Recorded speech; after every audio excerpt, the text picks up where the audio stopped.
ज्ञानतिमिरान्धस्य ज्ञानञ्जनशलाकया चक्षुरुन्मिलितं येन तस्मै श्रीगुरवे नमः। नमो ओं विष्णुपदाय कृष्णपृष्ठाय भूतले श्रीमते भक्तिवेदान्तस्वामिनिति नाम्ने। नमस्ते सरस्वतीदेवी गौरवाणी प्रचारिणे निर्विशेष शून्यवादी पाश्चात्यदेशतारिणे। जय श्री कृष्ण चैतन्य प्रभु नित्यानंद श्री अद्वैत गदाधर श्रीवासादि गौर भक्तवृंद। हरे कृष्णा कृष्णा कृष्णा हरे हरे, हरे राम राम राम हरे हरे।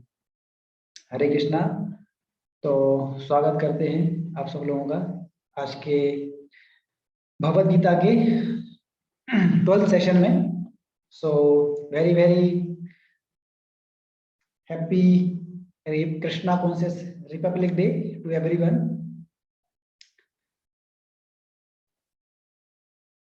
तो let me just share my screen. Okay, मैं स्क्रीन शेयर करता हूं। उससे पहले तो आज जैसे आप सब लोगों को पता है कि आज रिपब्लिक डे है, तो वास्तव में सही रिपब्लिक डे क्या है उसको हम कैसे सेलिब्रेट करेंगे। तो आज का जो स्पेसिफिक जो कोड है वह मैंने ग्रुप पे भी डाला था, आप सब लोगों ने पढ़ा भी होगा। तो वास्तव में हम रियल रिपब्लिक डे को कैसे सेलिब्रेट कर सकते हैं, तो क्या लिखा था, भारत भूमिते हईलो मनुष्य जन्म या जन्म सार्थक करी करो परोपकार। राइट। तो अगर वास्तव में अगर आप लोगों को रिपब्लिक डे सेलिब्रेट करना है तो what is the best way. हाँ, जिन जिन लोगों का, इसमें बोल रहे हैं कि जिन जिन लोगों ने इस भारत भूमि पे जन्म लिया है, जिन जिन लोगों ने इस भारत भूमि पे क्या लिया है, जन्म लिया है, उन सब लोगों को क्या करना चाहिए, मनुष्य जन्म या जन्म सार्थक करी कर परोपकार। So they have to make their life successful. And so first business is to make their life successful and after that कर परोपकार। उसके बाद फिर क्या करना है, दूसरों को परोपकार करना है। लेकिन उससे पहले, परोपकार करने से पहले खुद का जीवन को क्या करना है, खुद को उद्धार करना है, उसके बाद फिर दूसरे लोगों को परोपकार करना है।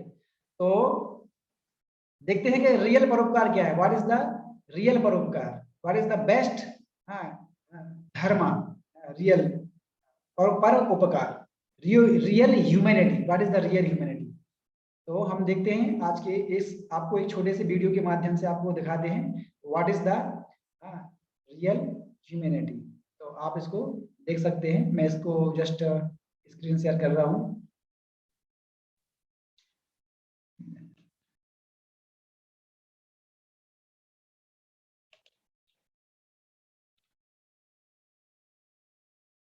Yes, everyone is able to see my screen. Can anyone comment? Ji Prabhu ji. Yes, okay. So please listen very very carefully. What is the real paropkar? Okay.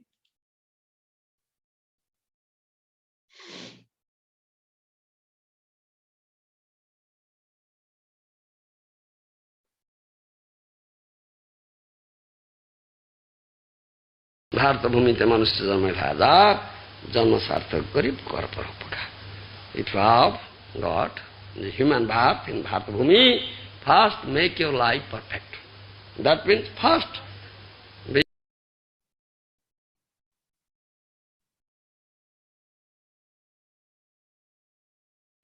fully 100% Krishna conscious, 100%. Develop pure devotion, Shuddha Bhakti, Shuddha Bhakti. That is the perfection, supreme perfection of life. First you do it. First you do it. Then karo paropakar. Then do good to others. That means those who are not Krishna conscious, inculcate this Krishna consciousness unto them. That is real paropakar, real doing good. Do you understand? Treating a patient, Mahendra is treating a patient, Mother Teresa puts bandage, leprosy patient, and gets Nobel Award. He's doing paropakar. What sort of paropakar it is? He's doing, as he is doing, or Mahendra is all doing, some good to the body. To the body. It's temporary. Body is temporary, good is for temporary period, not eternal. Isn't it, Mahendra? Those who are feeding the poor, feeding the hungry persons, they are doing good. Yes, but temporary good, for temporary period. Again there is hunger, again need of food. Life after life, hunger is there. How can you do? This doing good to the body. And thus give some education, make some arrangements of giving education, opening schools, colleges, teaching centers, like that. Those who are poor students cannot go to school, college, university, no money, free education they give, isn't it? They are also doing some good, upakar. And what is that upakar? Is upakar doing good to the mind. That is good to the body, this is good to the mind. Manor upakar. And it is also temporary. Mind is a material element. It's also temporary. It's not eternal. But those are doing good to the soul. Soul is eternal. Living call cutting, Krishna consciousness. That is the real upakar, real doing good, and that's eternal. That's eternal upakar, doing good. And Srimad Bhakti Siddhanta, Saraswati Goswami Maharaj has said, if you can deliver one conditioned soul from the clutches of Maya, from the port of Maya, port, you are imprisoned, Mahendra, in the port of Maya. Yes. If you can deliver one conditioned soul from the port of Maya, clutches of Maya, such great paropakar, inexpressible in words, you do.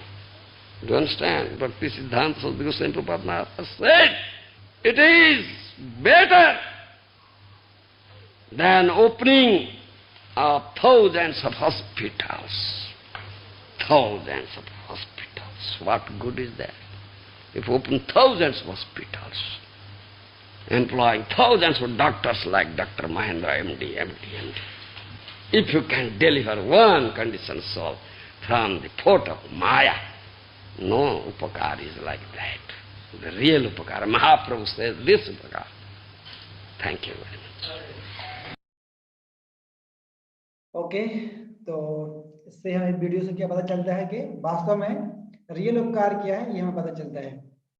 तो आप देखिए, जैसे इसमें बता रहे थे महाराज, किस तरीके से हर व्यक्ति, जो लोग अच्छा कर्म करने की इच्छा रखते हैं, जो लोग चाहते हैं कि किस तरीके से लोगों की मदद किया जाए, तो कुछ लोग गरीबों को खाना खिलाते हैं, कुछ लोग फ्री हॉस्पिटल खोल देते हैं, कुछ लोग फ्री एजुकेशन सेंटर खोलते हैं। तो एक्चुअली क्या है, दीज आर उपकार, दीज आर परोपकार, but these are not real परोपकार। जैसे कोई व्यक्ति भूखे को खाना खिला रहा है, तो उससे उनको क्या लगता है, उनको हैप्पीनेस मिलता है, लेकिन बॉडी के लिए, बॉडी प्लेजर मिलता है। तो आप तो इसमें महाराज बोल रहे हैं कि आप कितने लंबे समय तक उनको खाना खिला सकते हो। आज खाना खिला दिया, लेकिन आप जिंदगी भर तक का तो रेस्पॉन्सिबिलिटी नहीं ले सकती ना उनका, है कि नहीं। और दूसरी चीज ये है कि ठीक है आप खिला दिया, लेकिन अगले जीवन में उनको क्या बनने वाला है, उसकी रेस्पॉन्सिबिलिटी कौन लेगा। उसके कर्म को तो आप चेंज नहीं कर पाएंगे ना भाई। उसके अंदर जो बैड हैबिट्स हैं, खाना खिलाने से उसके अंदर की बैड हैबिट्स तो नहीं आएंगी। वो जो भी पाप काम कर रहा है, बीड़ी पी रहा है, सिगरेट पी रहा है, दारू पी रहा है, जो भी काम कर रहा है, तो उसमें क्या होता है, शास्त्र में ऐसा लिखा गया है, अगर कोई व्यक्ति गलत काम कर रहा है, अगर कोई व्यक्ति सिंफुल एक्टिविटी इन्वॉल्व है, और अगर कोई व्यक्ति उसके लिए कुछ अच्छा कर्म करने, अच्छा कुछ दे रहा है, तो उसका रिएक्शन उस व्यक्ति को भी उतना ही लगेगा जो व्यक्ति गलत काम कर रहा है, जितना कि जो उसको सहायता कर रहा है। दो both will get the same reaction, समझे। जैसे कई बार हम देखते हैं ट्रेन में जब हम सफर करते हैं, तो बहुत सारे लोग आते हैं, लंगड़े आते हैं, कोई अंधा आता है, बहुत सारे लोग आते हैं, वो पैसे मांगते हैं, हमारे सामने आके हाथ खड़ा कर देते हैं, हाथ फैलाते हैं, बोलते कुछ दे दीजिए। कुछ लोग हैं जो गाना गाते हैं, मतलब कुछ कपड़े नहीं पहने रहते, लेकिन गाना गाते हैं, आंखें नहीं उनकी। तो बहुत सारे लोग हम देखते हैं, सब लोग तो नहीं, लेकिन कुछ लोग जो है उनको पैसा दे देते हैं।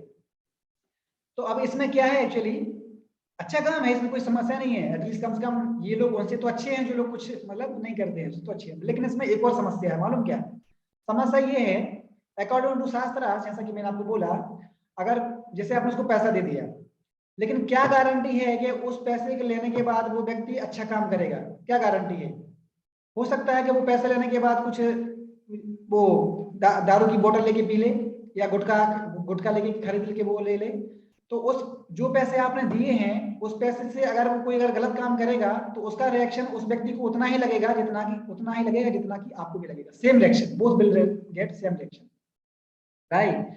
इसलिए अच्छा कर्म करने से पहले हमें सोचना चाहिए, 100 बार सोच लो पहले। जिस व्यक्ति को अच्छा काम कर रहा है वो देख लो कि वो व्यक्ति उसको आपके दिए हुए अच्छी चीज को वो हाउ विल ही यूटिलाइज, कैसे यूटिलाइज करेगा। अगर वो गलत काम यूटिलाइज करेगा तो आप तो अच्छा काम करने के लिए दिए थे उसको, लेकिन उल्टा हो जाएगा आपका, राइट? Be very careful. इसलिए ट्रेन में जब जाते हैं तो हम उनको कुछ मटेरियल चीज नहीं देते हैं, एक्चुअली हम उनको पैसा नहीं देते हैं। हमें पता है कि अगर ये कुछ गलत काम करेंगे तो उसका रिएक्शन हमारे ऊपर आएगा, तो हम उनको क्या देते हैं? What is the best thing? We give some Krishna prasad, right? क्योंकि कृष्ण प्रसाद एक ऐसी चीज है कि वो कोई व्यक्ति कभी मना नहीं करता है, और कृष्ण प्रसाद खाने के बाद उसकी चेतना भी प्यूरिफाई हो जाएगा, राइट? तो उसमें देने वाले का ही फायदा है और उसकी कॉन्शियसनेस चेंज हो जाएगी। ये है, दिस इज द बेस्ट परोपकार। तो सुमा महाराज यही बोल रहे हैं कि अगर रियल परोपकार करना ही है तो ये भूखों गरीबों को खिलाने से रियल परोपकार नहीं होगा, फ्री एजुकेशन देने से परोपकार नहीं होगा, राइट? ये से पर रियल परोपकार अगर करना है तो व्हाट इज द रियल परोपकार? रियल परोपकार है कि आप किसी अगर एक व्यक्ति को भी इस जगत की जो रियल प्रॉब्लम है, birth, old age, disease, death, अगर रियल प्रॉब्लम से अगर आपने उसको मुक्त करा दिया, that is the real paropkar. And there is no परोपकार इक्वल टू दैट परोपकार। अगर आपने उस व्यक्ति को इस भौतिक जगत के बंधन से अगर आपने मुक्त कर दिया, दैट इज रियल परोपकार। बाकी जितने भी परोपकार हैं ये सब बॉडी लेवल पे है। इसमें या तो व्यक्ति को बॉडी लेवल पे प्लेजर मिलता है, या ज्यादा से ज्यादा कहां पे मिलता है? मेंटल प्लेटफॉर्म पे प्लेजर मिलता है, राइट? जैसे फ्री एजुकेशन जो लोग खोलते हैं तो उनको मेंटल प्लेजर मिलता है, राइट? बट उससे क्या है, व्यक्ति की अनर्थ जो है, lust, pride, anger, greed, enemy, illusion, वो नहीं जा रहे हैं, समझे बात? That is not the real paropkar, and that is the either body level और mental level, and both are material. तो रियल परोपकार वो है जो कि बॉडी या मन पर आधारित नहीं है, बल्कि किस पे आधारित है? सोल पर आधारित है। और वो क्या है?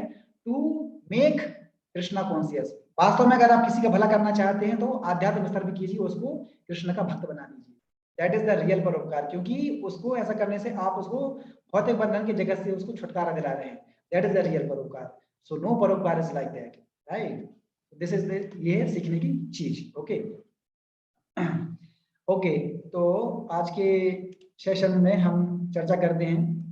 आज हम लेते हैं भगवद गीता का third chapter 13 shloka. So today's shloka is also very important, so please make note down some important points, because we have on every Sunday we will have quiz, so please listen very carefully and note down important points. Okay. यज्ञशिष्टासिनः सन्तो मुच्यन्ते सर्वकिल्बिषै भुञ्जते ते त्वघं पापा ये पचन्त्यात्मकारणात्। इसमें बोल रहे हैं यज्ञशिष्टासिनः सन्तो मुच्यन्ते सर्वकिल्बिषै भुञ्जते ते त्वघं पापा ये पचन्त्यात्मकारणात्। Very famous shloka of Bhagavad Gita. बहुत कई बार इस वर्ष को कोट किया जाता है, बहुत इंपॉर्टेंट है, इसको आप इंपॉर्टेंट मार्क कर लीजिए, ठीक है? ट्रांसलेशन बाय अभय चरणारविंद भक्ति वेदांत स्वामी श्रील प्रभुपाद, जगत गुरु श्रील प्रभुपाद की जय। The devotees of the Lord are released from all kinds of sins because they eat food which is offered first for sacrifice. Others who prepare food for personal sense enjoyment verily eat only sin. Very important, please try to understand. इसमें प्रभुपाद बोल रहे हैं कि कोई व्यक्ति जो कुछ भी अपने लिए कर रहा है, चाहे वो कुकिंग कर रहा हो, कोई भी काम कर रहा है, अगर उसका रिजल्ट अगर वो भगवान के लिए दे रहा है सबसे पहले, तो उसको करने से व्यक्ति जो है इस भौतिक जगत के कर्म के बंधन से बंधेगा नहीं, बल्कि वो क्या हो जाएगा? मुक्त हो जाएगा। क्योंकि वो एक्टिविटी अभी मटेरियल नहीं है, वो क्या बन चुकी है? स्पिरिचुअल। और स्पिरिचुअल एक्टिविटी जब बन जाती है तो फिर वो भौतिक जगत की 3 मोड्स ऑफ मटेरियल नेचर से ऊपर रहती है, तो वो कभी आप कर्म के साइकिल से मुक्त हो जाओगे। लेकिन वही एक्टिविटी अगर व्यक्ति खुद के लिए करता है, स्पेशली यहाँ पर एग्जांपल दिया जा रहा है फूड का, अगर कोई व्यक्ति कुकिंग कर रहा है लेकिन केवल खुद के सेंस ग्रेटिफिकेशन के लिए, खुद के लिए पका रहा है, केवल खुद की जीवा को संतुष्ट करने के लिए, खुद को बॉडी प्लेजर देने के लिए, खुद के आनंद के लिए, not for Krishna's sense gratification but for his own sense gratification। तो अगर कोई व्यक्ति खुद की इंद्रिय तृप्ति के लिए खाना पका रहा है तो इसमें प्रभुपाद क्या, कृष्ण क्या बोल रहे हैं, कृष्ण बोल रहे हैं he verily eat only sin, वो केवल क्या खा रहा है, पाप खा रहा है। क्या खा रहा है, पाप। आज मैंने 2 किलो पाप खाया, समझे, सुबह शाम रात सबको मिला के कितना 2-3 किलो पाप खा लिया, यू आर ईटिंग ओनली सिन। तो आप सोचो कितना पाप हमें लग रहा है। तो इसलिए Bhagavad Gita words are as equal to as Krishna, क्योंकि भगवान कृष्ण के बोलने में और भगवत गीता के बोलने में कोई अंतर नहीं है, क्योंकि भगवत गीता में वही चीज है जो कि भगवान ने डायरेक्ट बोला है। इसलिए हमें इसको, इस इंस्ट्रक्शन को हमें बिल्कुल as it is life and soul मान के इसको एक्सेप्ट कर लेना चाहिए। तो देखो कोई भी व्यक्ति पाप करना नहीं चाहता है ना, कोई व्यक्ति नहीं चाहता कि मैं पाप कर्म करूं या मुझे पाप का सजा मिले, कोई व्यक्ति नहीं चाहता है, ठीक है। तो यहाँ पर उसका फॉर्मूला दिया जा रहा है कि अगर आपको पाप कर्म की सजा नहीं चाहिए तो आपको फॉर्मूला यहाँ दे दिया है कि आप जो कुछ भी कर रहे हैं, स्पेशली कुकिंग, जो भी आप खाने के लिए कोई भी चीज लाते हैं, तो सबसे पहले हमें उसको भगवान को भोग लगाना चाहिए। सबसे पहले भोग लगा देते हैं तो फिर वो क्या बन जाता है, क्योंकि उसकी फिर जो भी कर्म जो रहते हैं, जो भी रिएक्शन रहते हैं, फिर वो किसके पास चले जाते हैं, जो उसका रियल भोक्ता है, जो रियल एंजॉयर है, वो ले लिया, है कि नहीं, क्योंकि अल्टीमेटली सारी प्रॉपर्टी उसी की है, तो उसका रिजल्ट तो भगवान ने खुद ही ले लिया। तो उसके बाद फिर आपके पास जब वो आएगा तो वो प्रसाद बन के आपके पास आएगा, राइट। अभी वो प्रसाद के रूप में आपके पास आएगा और उसका फिर आपको रिएक्शन नहीं मिलेगा, बल्कि आपका और स्पिरिचुअल एडवांसमेंट होगा, बल्कि आप और प्यूरिफाई हो जाओगे, है ना। So this is the power of prasad, this is the power of prasad, Krishna prasad, ठीक है। इसमें थोड़ा परपट इसका पढ़ते हैं। सो इसमें बोलते हैं, इधर से पढ़ते हैं, devotees of the supreme lord or the persons who are in krishna consciousness like all of you are called santas, sant matlab sages or devotees, and they are always in love with the lord as it is described in dharma samhita। प्रेमांजना छुरित भक्ति विलोचनेन संता सदैव हृदयेषु विलोकयन्ति यं श्याम सुंदरम अचिंत गुणा स्वरूपम गोविंदमादिपुरुषं तमहं भजामि। तो उसमें बोल रहा है saints being always in a compact love with the supreme personality of Govind, supreme personality godhead Govind, आनंद देने वाली, the giver of all pleasures, that is called Govind.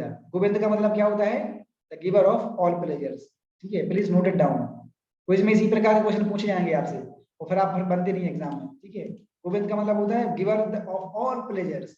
और मुकुंद, मुकुंद का मतलब क्या होता है, the giver of all liberation, that is Mukund. और Krishna, all attractive person, so these are the 3 different same person and different names, so Krishna, Mukund, Govind. तो भगवान के अनेक व्यक्ति एक ही है लेकिन भगवान के अनेक नाम हैं। तो भगवान जिस प्रकार से एक्टिविटी करते हैं, जिस प्रकार से लीला करते हैं, तो उनकी हर एक एक्टिविटी से भगवान का एक नया नाम हो जाता है। तो जब वो आनंद देते हैं तो उनका नाम गोविंद पड़ जाता है, जब वो जीवों को इस भौतिक जगत से मुक्त कर देते हैं तो उनका नाम पड़ जाता है मुकुंद। और जब वही भगवान सारे जीवों को अपनी तरफ अट्रैक्ट कर लेते हैं तो उनका नाम हो जाता है कृष्णा, कृष्णा। सो कृष्ण कर्षति इति कृष्णा, जो हर जीव को अपनी तरफ मोह कर लेता है, अपनी सुंदरता के माध्यम से, अपने ऐश्वर्य के माध्यम से, अपने ज्ञान के माध्यम से, अपने कीर्ति के माध्यम से, है ना, इस तरीके से अलग अलग चीजों के माध्यम से भगवान अपनी तरफ मोहित कर लेते हैं। This is supreme personality of God, that is Krishna. So cannot accept anything without first offering it to supreme lord, to supreme person। जो डिवोटीज लोग होते हैं वो कोई भी चीज ऐसी एक्सेप्ट नहीं करते हैं जो कि भगवान को भोग नहीं लगाई हो, क्योंकि उनको पता है। एक ट्रांसलेशन में उन्होंने बोली दिया कृष्ण ने कि अगर आप कोई भी चीज अपने पास लेके आ रहे हो, लेकिन अगर वो स्पेशली फूड, अगर उसको आप भगवान को भोग लगा के नहीं खा रहे हो तो आप केवल पाप ही खा रहे हो। Therefore such devotees always perform yajnas in different modes of devotional service, such as Sravanam, Kirtanam, Smaranam, Archanam। 7.5.23 में ये बताया गया है, etc. So these are the 9 stages, 9 limbs of devotional service: Sravanam, Kirtanam, Vaishnav, Smaranam, Archanam, Padanam, दार्श्यम, साख्य, आत्मनिवेदनम। तो इसमें से कुछ part यहाँ पर बताए गए हैं। And these performance of yajnas keep them always aloof from all kinds of contamination of sinful association in the material world. Others who prepare food for self or sense gratification are not only thieves but also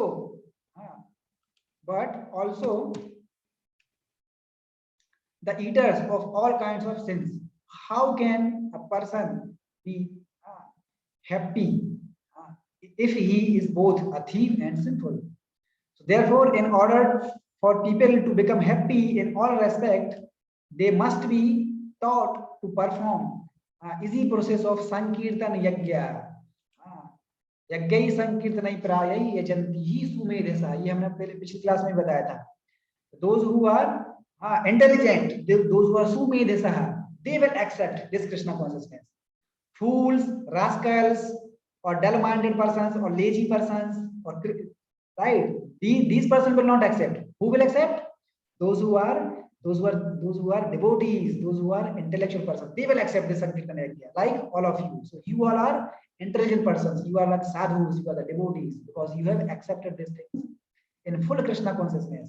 Otherwise, there can be no peace or happiness in the world. So यहाँ पर क्या formula दिया जा रहा है? अगर कोई व्यक्ति रियल पीस चाहता है, रियल हैप्पीनेस चाहता है, तो वो किस चीज को एक्सेप्ट करे? इस संकीर्तन यज्ञ को एक्सेप्ट करे. संकीर्तन यज्ञ, chanting the holy name of the Lord. What is that? हरे कृष्णा कृष्णा कृष्णा हरे हरे, हरे राम राम राम हरे.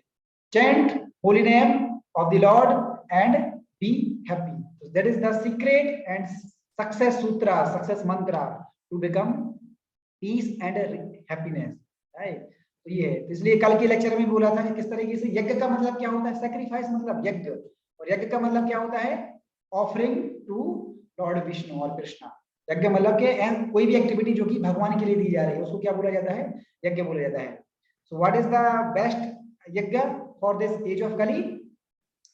भगवान बोल रहे हैं ना, यज्ञ नाम जप यज्ञ अस्मि, सारे यज्ञों में मैं कौन हूँ? जप यज्ञ हूँ. जप यज्ञ मतलब क्या? ये जो हम चैंटिंग जो करते हैं ना, हरे कृष्ण महामंत्र जप करते हैं, ये क्या है? ये यज्ञ है.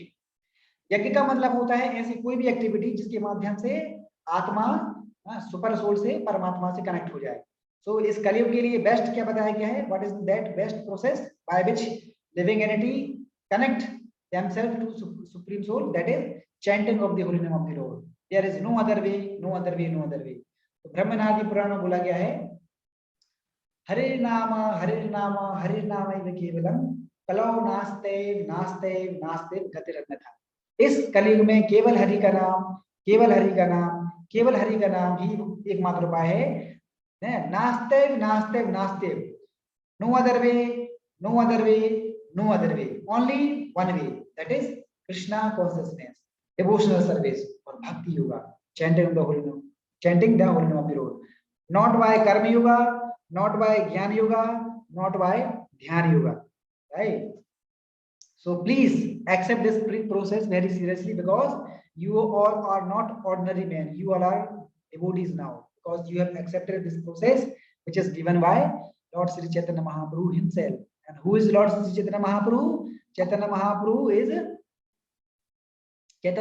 is a supreme personality of Godhead, Krishna himself, who descended himself in the mood and complexion of Srimati Radharani as a devotee of pure devotee of Krishna. Right? So this is the thing. So please accept these things.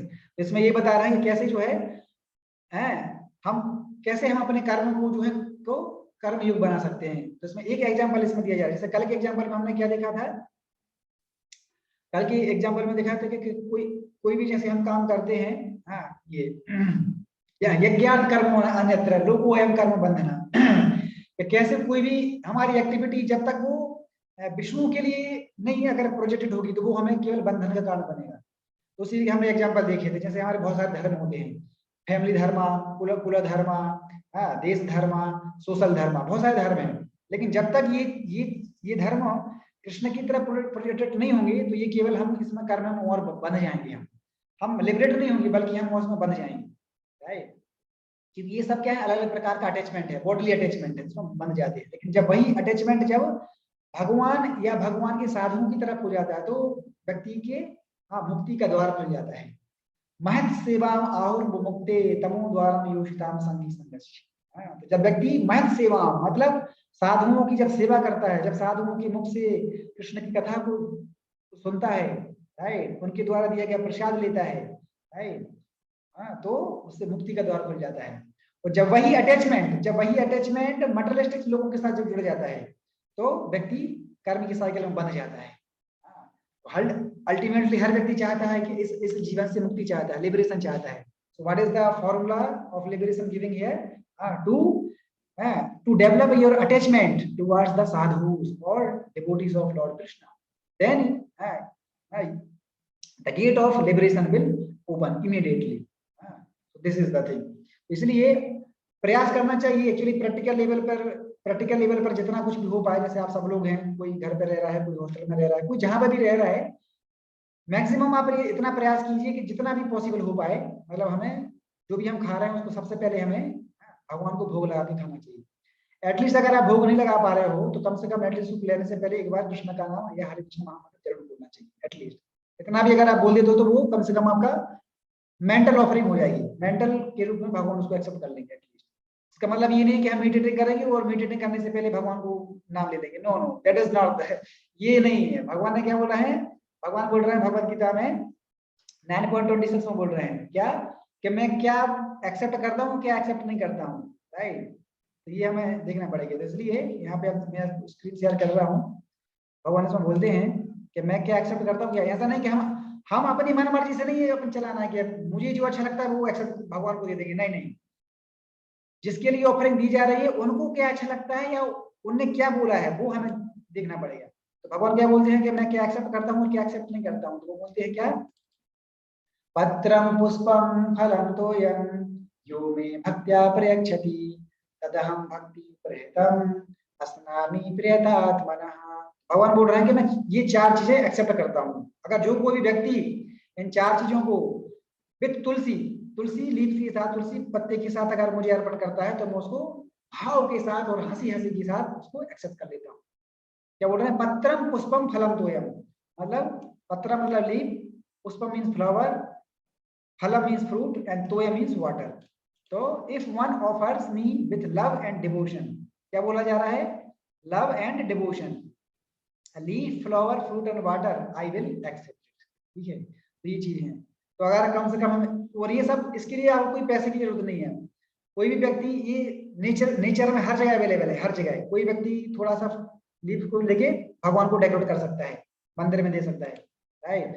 Flower हर जगह available है, हर जगह। आपके घर में अगर कोई कृष्ण भगवान कोई डीटी है, राइट, या जगन्नाथ बलदेव सुभद्रा मां की कोई डीटी है, सुप्रीम पर्सनल गॉड की डीटी जो भी है, राइट, तो उनको आप छोटे से फ्लावर्स भगवान को अर्पण कर दो, तो वो क्या है? आपकी भक्ति है भगवान के प्रति, तो भगवान उसको एक्सेप्ट कर लेंगे, right.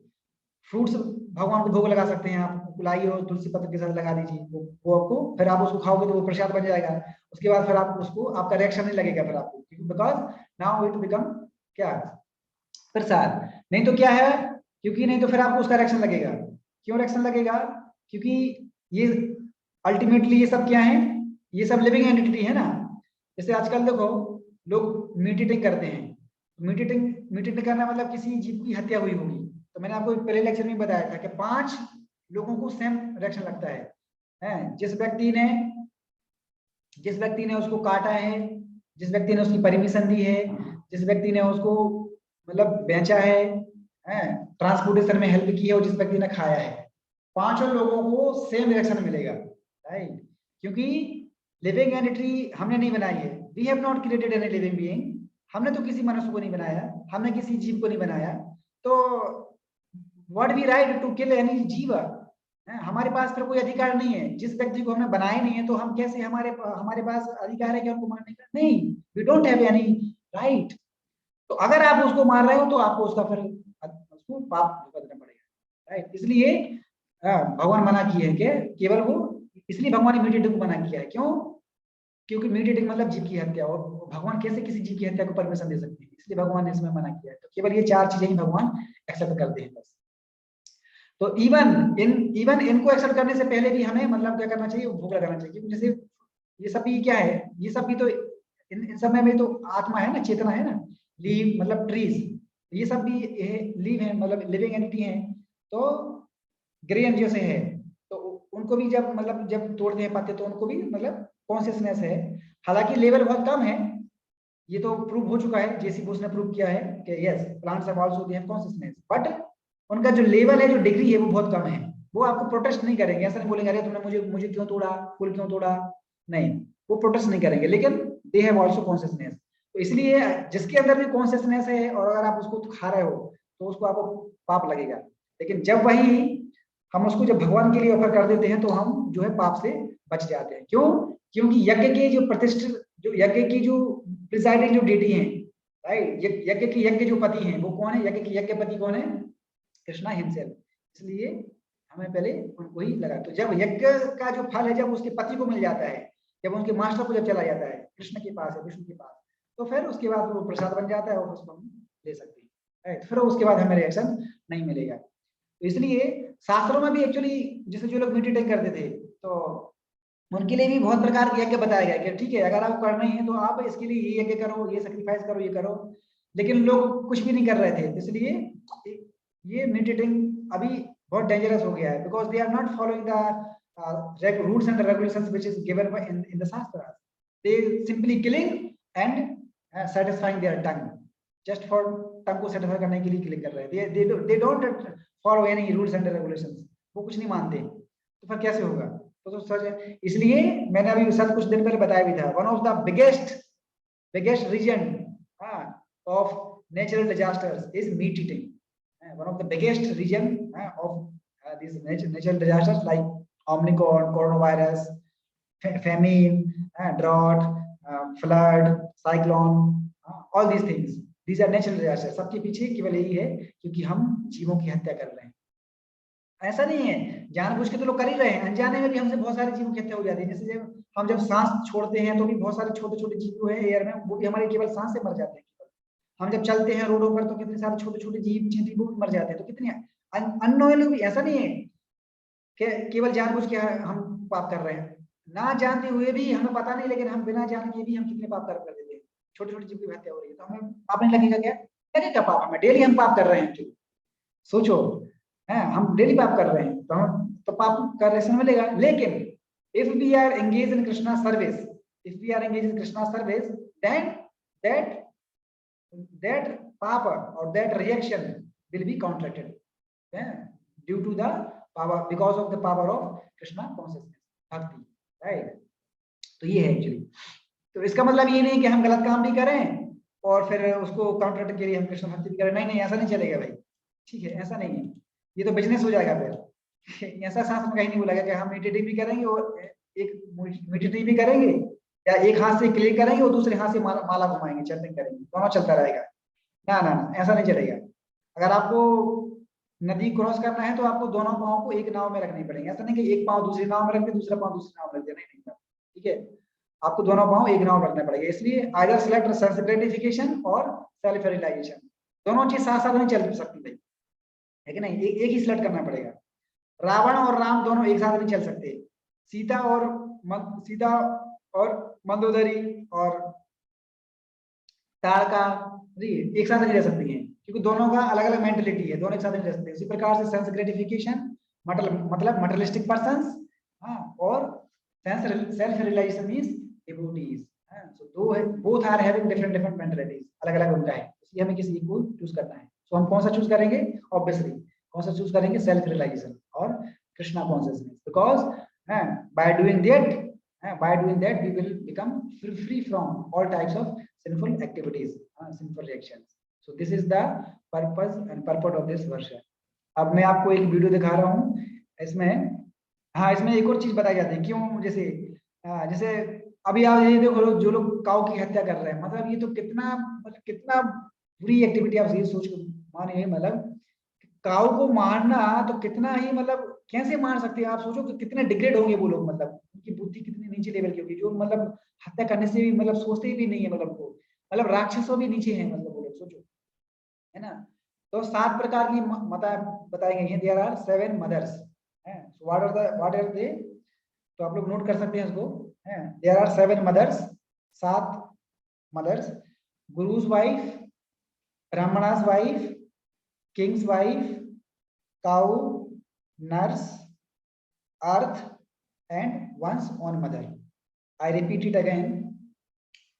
Guru's wife, Brahmana's wife, king's wife, cow, Dhatri means nurse, earth and own mother, one's own mother. ठीक है, so these are the 7 mothers. तो अब देखो काऊ कौन है? माता बताया गया है शास्त्र में। और देखो हम अपनी माता की हत्या कर रहे हैं। तो अगर कोई व्यक्ति, कोई बच्चा, अगर वो माता है तो हम कौन हुए? उनके हम बच्चे हुए। तो सोचो माता की हत्या करना ये कितना बड़ा क्राइम है। सोचिए कितना बड़ा क्राइम है, कितना बड़ा सिन है। तो देखो जब आप माता की हत्या कर रहे हो तो उसका रिएक्शन आपको नहीं भोगना पड़ेगा? Common sense. तो रिएक्शन भोगना पड़ेगा और बहुत बड़ी आपको उसकी सजा चुकानी पड़ेगी। इसलिए कोरोना वायरस ये जो है आ रहे हैं, क्योंकि ये इसका एक बहुत बड़ा रीजन है कि अगर आप खुद की माता की हत्या कर रहे हो तो उसको सजा आपको मिलेगी मिलेगी। बहुत बड़ा क्राइम है। This is the thing. So one has to very yes. Prabhu ji 6 हुई सर। प्रभु जी जैसे कि मिस हो गया, प्रभु जी नहीं लिख पाए। I repeat it again. Guru's wife, Brahmana's wife, king's wife, cow, nurse, earth, own mother, real mother. ठीक है? जी प्रभु जी हो गई। Yes. So note down है। और everyone must remember these 7 mothers. Everyone must remember. ठीक है? तभी जो है हम मतलब लोगों को बता सकते हैं एक्चुअली। तो इसलिए अल्टीमेटली क्या है कि we should before eating any food first of all we should offer to Lord. और क्या क्या ऑफर करना है ये भी बता दिया। मीट ईटिंग को आप वो भोग नहीं लगा सकते, लहसुन प्याज आप भोग नहीं लगा सकते क्योंकि भगवान ने मना किया है। क्या क्या लगाना है? पत्रम, पुष्पम, फलम, तोयम और इनसे बनी हुई जितनी भी चीजें हैं ये सब लगा सकते हो। अब बोलोगे इसमें तो दूध तो भगवान ने बोला नहीं है, दूध नहीं लगाएंगे क्या है? ये कॉमन सेंस है। पानी बोल दिया मतलब लिक्विड, मतलब पानी मतलब दूध उसमें आ गया। ठीक है ना? पत्रम, पुष्पम, फलम, तोयम। ठीक है, तो ये सब चीजें हैं। मतलब vegetarians, all veg, non veg नहीं। ठीक है, तो लास्ट में आपको वीडियो दिखा के आपको फिनिश करता हूँ। ये आपको एक वीडियो दिखा रहा हूँ कि कैसे एकादशी जो है, Ekadashi is one of the day. और अगर एकादशी के दिन अगर कोई व्यक्ति ग्रेन खाता है तो उसमें भी उसको पाप लगता है। तो उसका एक स्टोरी है, तो वो मैं जो है आपको यहाँ पर वीडियो दिखा रहा हूँ। आप उसमें देख सकते हैं कि महीने में 2 दिन आते हैं एकादशी के। तो एकादशी के दिन हमें अन्न नहीं खाना चाहिए, क्योंकि अन्न एकादशी में जो एकादशी के दिन जो ग्रेन है, ग्रेन में कली मतलब पाप पुरुष वो जो है एंटर कर जाता है। तो अगर हम पाप खाएंगे तो उसका फिर हमें क्या मिलेगा? रिएक्शन मिलेगा। इसलिए एकादशी के दिन हमें ग्रेन नहीं खाना चाहिए। तो उसका शास्त्रों में बताया गया है कि इसके पीछे क्या रीजन है और क्यों जो है हमें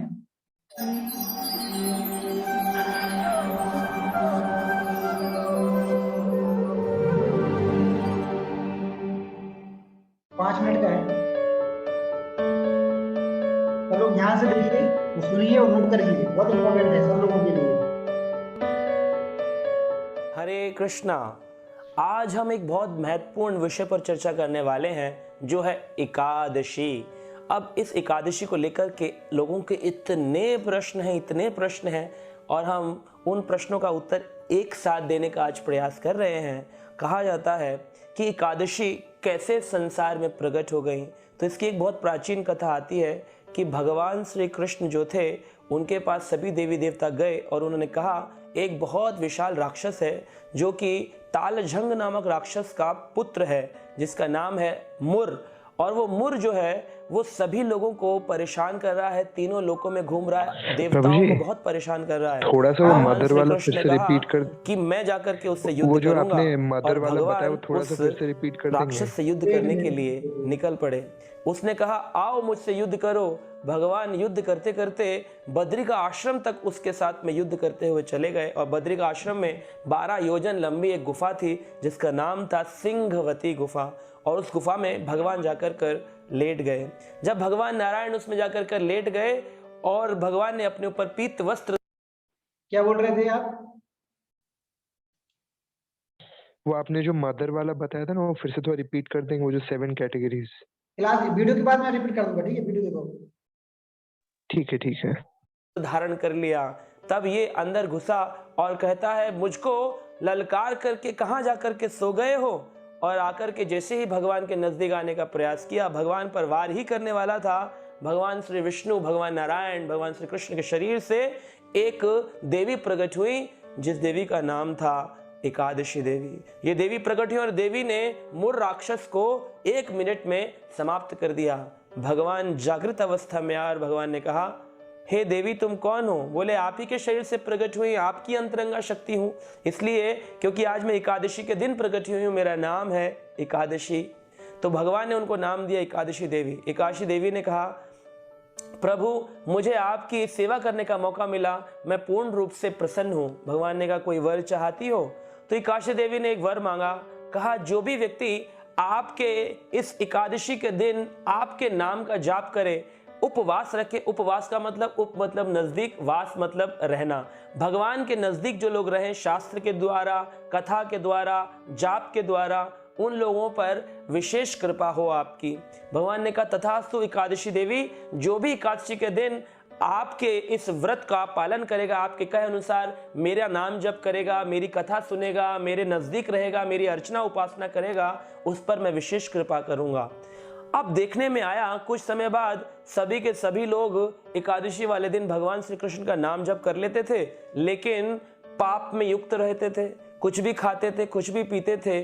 तो इस प्रकार से जो मुर राक्षस को मारने वाले भगवान थे मुरारी, उनके पास, मुरारी शब्द का मतलब है मुर के आरी, दुश्मन मुरारी, तो मुर को मारा इसलिए मुरारी। मुरारी भगवान के पास में एकादशी देवी गई और उन्होंने कहा, हे प्रभु, ये आपने मेरे को कैसा वरदान दिया कि कोई भी पापी हो, कुछ भी हो, सभी लोग कृपा प्राप्त करके यहाँ आ जाते हैं, लेकिन एक नरक में रहने वाला पाप पुरुष है, मतलब पाप जो है उसका एक साक्षात पुरुष रूप में एक व्यक्ति है, वो हमेशा आकर के मुझसे कहता है, एकादशी तुमने एक ऐसा वरदान मांगा, प्रभु की कृपा से पापी हो, तापी हो, जो भी एकादशी वाले दिन प्रभु का नाम जप करता है, मंदिर में जाके प्रणाम करता है, कथा सुन लेता है, मुक्त हो जाता है। तो मेरा तो ये पूरा का पूरा नरक लोक खाली रह गया है। तो पाप पुरुष को एकादशी देवी ने कहा, इसका निवारण तो प्रभु श्री विष्णु ही कर सकते हैं, तो नारायण के पास जाओ। तब वो नारायण के पास गया और जाकर के उसने अपनी याचना व्यक्त करी। भगवान ने कहा, देखो एक काम करो पाप पुरुष, तुम क्या चाहते हो वैसा ही किया जाएगा। बोले, प्रभु आपने मुझे नरक की सेवा दी है, जो भी पापी हो उनको मेरे पास आना चाहिए, लेकिन जब से एकादशी देवी प्रकट हुई हैं, सभी पापी भी मुक्त होकर आपके धाम को आ जाते हैं। भगवान ने कहा, फिर तुम क्या चाहते हो? कहा, प्रभु एकादशी का दिन व्रत का दिन है, उपवास का दिन, इस दिन थोड़ी तपस्या होनी चाहिए।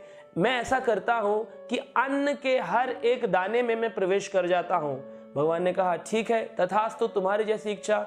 जो भी एकादशी के दिन अन्न ग्रहण करेगा उस पर वो मेरा क्लाइंट बन जाएगा, लेकिन जो व्यक्ति उस दिन अन्न ग्रहण नहीं करेगा वो एकादशी देवी का क्लाइंट बन जाएगा। इस प्रकार से दोनों में विभाजन हुआ और पाप पुरुष, हर महीने में 2 एकादशी आती हैं, कृष्ण पक्ष की एकादशी, शुक्ल पक्ष की एकादशी। दोनों एकादशियों में पाप पुरुष अन्न में प्रवेश करता है, चाहे वो राई के दाने हो, चाहे वो चावल के दाने हो, चाहे वो गेहूं के दाने हो, चाहे वो नमक के दाने हो, हर प्रकार का अन्न जो है वो वर्जित है एकादशी के दिन, इसी कारण से क्योंकि उसको पाने से पाप लगता है।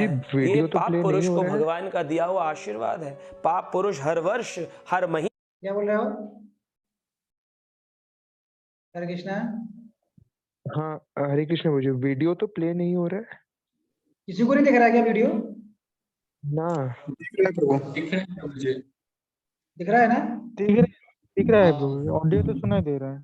नहीं, वीडियो दिख रहा है क्या? नहीं, वीडियो। हाँ वीडियो भी आ रहा है। हाँ वीडियो भी तो है। दिख रहा है प्रभु जी।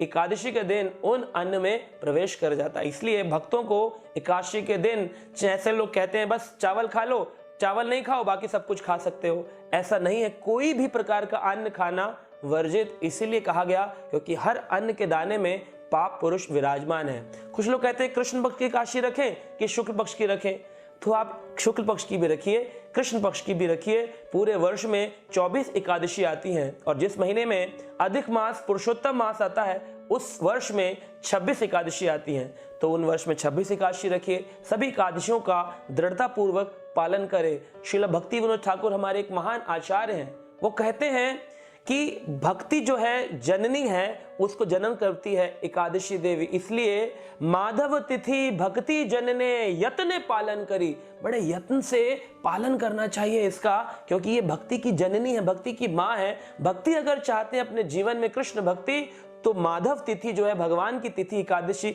उसका यत्न पूर्वक हमें पालन करना चाहिए। एकादशी को लोग ये भी बोलते हैं कि एक बार एकादशी रखने का भी कोई दिन होता है, तो ऐसा कोई दिन नहीं है। अगर आप चाहें तो जिस पल आपको इस बात का ज्ञान हो जाए, बोध हो जाए कि एकादशी रखना महत्वपूर्ण है, उसी दिन से एकादशी रखना प्रारंभ कर सकते हैं। तो कुछ लोग ऐसा भी बोलते हैं एकादशी हमने शुरू कर दिया लेकिन हमारा स्वास्थ्य ठीक नहीं रहता, तो अब हमें इसका उद्यापन कर देना चाहिए, एंड कर देना चाहिए। 10-11 ब्राह्मणों को बुलाकर दान दक्षिणा देकर भगवान से कहना चाहिए प्रभु अब हम आपका व्रत नहीं रख सकते। तो देखिए इसमें ऐसा मत है, 2 प्रकार की विधि है, एक है समार्थ ब्राह्मण विधि और एक है वैष्णव भक्त की विधि। तो वैष्णव विधि वो है जो कि हम गौड़ीय वैष्णव इस्कॉन के भक्त पालन करते हैं, और एक विधि है समार्थ ब्राह्मण विधि जो कि साधारण संसार में कर्म कांड करने वाले ब्राह्मण आदि पालन करते हैं। वो इसको करते हैं क्योंकि उनको पुण्य प्राप्ति चाहिए होती है। ये करोगे एकादशी तो ये पुण्य मिलेगा, ये करोगे तो इसका पुण्य मिलेगा। लेकिन भक्त लोग इसलिए एकादशी नहीं रखते। भक्त इसलिए एकादशी रखते हैं क्योंकि एकादशी से भक्ति की प्रकृति होती है, हमारे जीवन में भक्ति बहुत तेज गति से आगे बढ़ती है, इसलिए एकादशी का व्रत करना भक्तों को अनिवार्य है। अब जो ये उद्यापन करने की विधि है ये समार्थ ब्राह्मण विधि है, लेकिन भक्ति की विधि वैष्णव विधि जो ये भागवत विधि है, इसमें कोई उद्यापन नहीं है। कब तक व्रत रखना है? अंत काल तक रखना है, जब तक शरीर में प्राण है तब तक हमें इस व्रत को रखना चाहिए। कुछ लोग बोलते हैं तो इसका मतलब उद्यापन करना भक्तों के लिए अनिवार्य नहीं, बिल्कुल कोई आवश्यकता नहीं है। उद्यापन तो तब करना होता है जब हमें भक्ति बंद करनी हो। आपको भक्ति तो अंत काल तक करनी है, क्योंकि अंत में जब प्राण जाएंगे और उस समय आप व्रत ना करते हो तो अंत में नारायण स्मृति कैसे होगी, और अंत में नारायण स्मृति नहीं होगी तो परम गति कैसे प्राप्त होगी। इसलिए आजीवन काल तक जब से शुरू किया तब तक हमें एकादशी का व्रत करना चाहिए। तो खाएं क्या हम इसमें? तो इसमें कई प्रकार के लोग व्रत रखते हैं। कुछ लोग निर्जल रखते हैं, कुछ लोग जल के ऊपर रखते हैं, कुछ लोग फल के ऊपर रखते हैं, फलाहारी करते हैं। तो आप इनमें से कुछ भी चुन सकते हैं, या तो फल के ऊपर रहे, या जल पर रहे, या निर्जल रहे। अच्छा ये रहता है कि हम भगवान की कथाओं में जाप में अधिक समय लगाएं, क्योंकि अगर हम निर्जल रखने के आदी नहीं हैं तो हमें निद्रा सताएगी और हम सोते रहेंगे।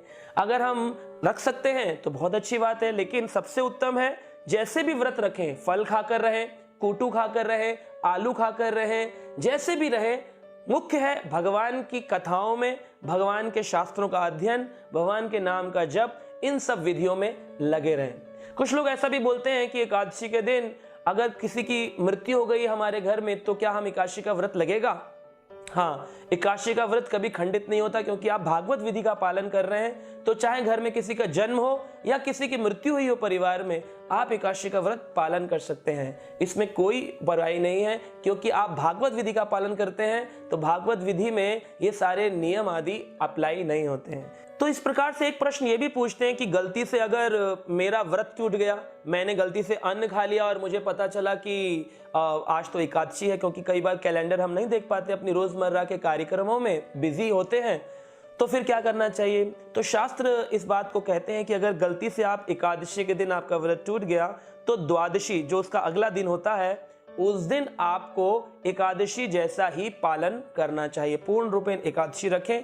और त्रयोदशी जो 13th डे आएगा, त्रयोदशी के दिन जैसे द्वादशी को आप एकादशी का पारण करते हैं, जैसे एकादशी अगर आपने पूरा व्रत रखा तो उसके अगले दिन द्वादशी आती है। द्वादशी का दिन एक समय होता है जिस समय आपको व्रत तोड़ना होता है, जैसे 7 बजे से 10 बजे तक, 8 बजे से 11 बजे तक, ऐसे हर बार का एक पारण समय होता है जिसमें आपको अपना व्रत तोड़ना है, अन्न खाकर, जगन्नाथ जी का प्रसाद खाकर, और फिर इस प्रकार से आप द्वादशी में प्रवेश करते हैं। तो अगर आपने एकादशी के दिन व्रत तोड़ दिया है तो एकादशी का दिन तो आप जब से आपको पता चला कि आपका व्रत टूट गया है, पछतावा करते हुए द्वादशी के दिन भी व्रत रखिए, और त्रयोदशी को वो पारण समय में जो कल था वही अप्लाई करते हुए आप व्रत को तोड़ दी थी। इस तरह से आपको एकादशी का पश्चाताप करने का फल प्राप्त हो जाएगा और आपको कोई अपराध नहीं लगेगा, आपकी एकादशी ब्रेक नहीं होगी। फिर भी अगर आप नहीं कर पाए और आपको बहुत दिन बाद पता चला, तो कहते हैं अगर कोई छोटी मोटी गलती हो गई हो तो 24 एकादशियों में से एक एकादशी आती है निर्जल एकादशी।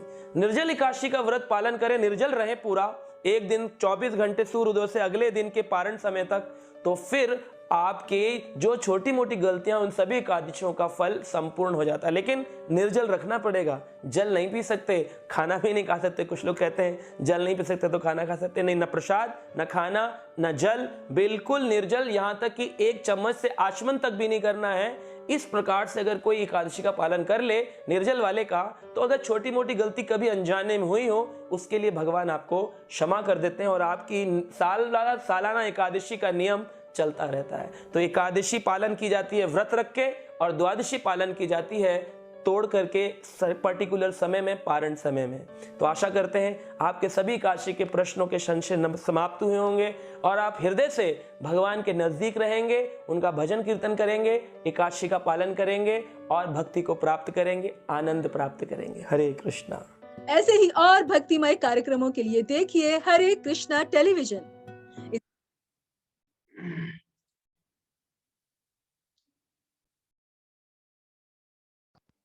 हरे कृष्णा। तो आशा करते हैं सब लोगों को वीडियो अच्छा लगा होगा और काफी कुछ चीजें भी मतलब समझ में आई होंगी कि what is the importance of Ekadashi.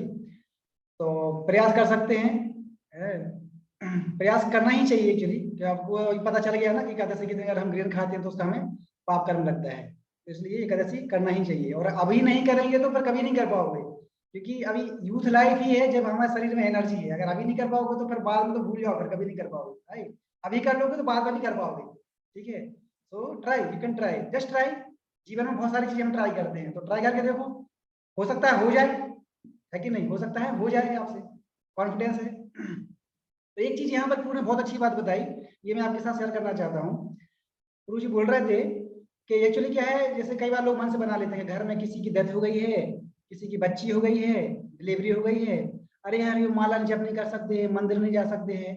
तो ये एक्चुअली प्रभु ने यहाँ बता दिया कि ये क्यों, we are practising Krishna consciousness, and Krishna consciousness is not an material platform, it is on the transgender platform. Bhagavat विधि है ये। तो इस भौतिक जगत की कोई भी मटेरियल एक्टिविटी उसको प्रभावित कर ही नहीं सकती है, समझिए, क्योंकि ये आध्यात्मिक स्तर पे है। इस भौतिक जगत की कोई भी चीज को प्रभावित नहीं कर सकती, क्योंकि ये क्या है, स्पिरिचुअल एक्टिविटी है। बल्कि उसको करने से ये सब चीजों में और फायदा होगा। किसी के घर में अगर डेथ हुई है तो अगर तुम मंदिर जाओगे तो उसके लिए तुम प्रार्थना करोगे तो उसकी आत्मा को और शांति मिलेगी। लेकिन यहाँ पर लोग उल्टा बोल देते हैं, तुम मंदिर ही मत जाओ, बेचारा वैसे ही तो परेशान है और परेशान हो जाएगी, है नहीं। तो ये कौन सा धर्म है? तो लोग ये क्या इसको बोलते हैं लौकिक धर्म। क्या बोलते हैं? लौकिक धर्म। दो चीजें होती है, एक होता है लौकिक धर्म और एक होता है वैदिक धर्म। लौकिक धर्म मतलब होता है कि हाँ हमारे घर में सब चला आ रहा है, हमारे दादा परदादा ने सब किया है, वंश में चला आ रहा है, इसलिए हम कर रहे हैं, बोलते हैं लौकिक धर्म। उसका कोई फिलॉसफी नहीं है एक्चुअली, राइट, यूजलेस। एक होता है वैदिक धर्म। वैदिक धर्म मतलब होता है कि शास्त्र के अनुसार क्या लिखा हुआ है, ठीक है, उसको फॉलो करना है। तो वी शुड फॉलो वैदिक धर्म, नॉट लौकिक धर्म। इसलिए इस चीज को ध्यान रखिए आगे से। अगर कभी ऐसा होता है तो उसमें ऐसा नहीं है कि घर के चैंटिंग छोड़ देना है कि मंदिर जाएंगे, नहीं, आप कीजिए और बल्कि और अच्छे से कीजिए, एक माला एक्स्ट्रा कीजिए, राइट, ताकि उनको और फायदा मिले। ठीक है, so always follow shastras, not लौकिक धर्म। Hare Krishna, thank you very much. अगर किसी को भी प्रश्न है तो पूछ सकते हैं।